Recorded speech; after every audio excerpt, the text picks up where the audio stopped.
3 losses on the bounce for the reigning premiers. Off-field incidents. The wheels, they're not falling off, but they're shaky. They're shaky at Melbourne. I don't think anyone, when they were 10-0, predicted that this would be the result of the next few weeks.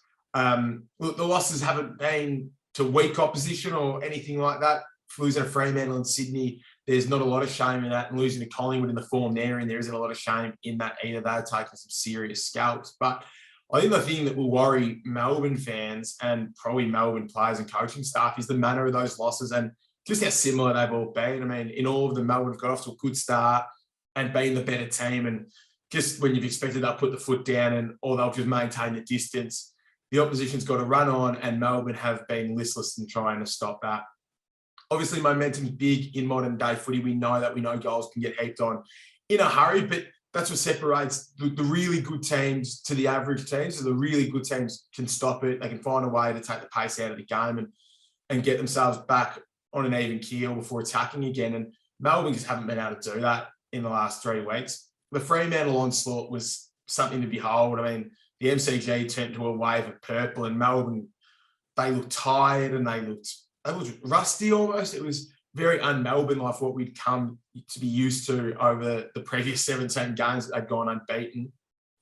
And then when the same happened against Sydney, I think the questions, start to raise, but I think we all gave the benefit of the doubt that they'd lost to 2 very good sides. But the Collingwood one it was a movie we'd seen all too often in the last 3 weeks, and they were just severely outplayed and probably lucky not to be beaten by more due to Collingwood's inaccuracy. Now, is that down to the absence of Stephen May, who obviously was serving a 1-game suspension for his incident with Jake Melcham at Queen's birthday? He was obviously concussed against Fremantle and then missed the subsequent game against Sydney.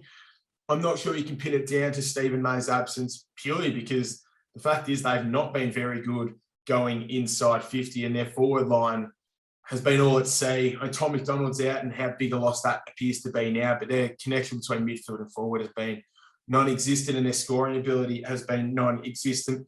I mean, they've dropped down to 12th in clearances in the last 3 weeks, and it's a clearance-dominated game, the AFL at the moment. Sitting in 12th isn't good enough. But if you are going to lose clearance, you need to be able to pressure the ball a minute back, and they're currently 16th for tackles, and that's not the Melbourne brand that we've come to know.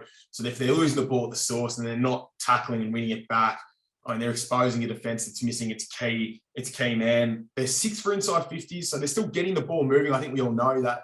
They're getting the ball going in there, but they're 17th for scores per inside 50, and that's where the breakdown's happening. The ball's going in there, but it's coming out, and they're not hitting the scoreboard at the rate they need to or they would like.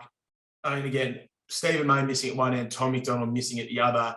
Obviously, that's going to create issues when you miss your bookends. Melbourne just haven't found a way to adjust yet, and they're probably lucky this form stops coming now. They've got time to fix it, and I believe they will, but there's definitely alarm bells ringing down at Casey.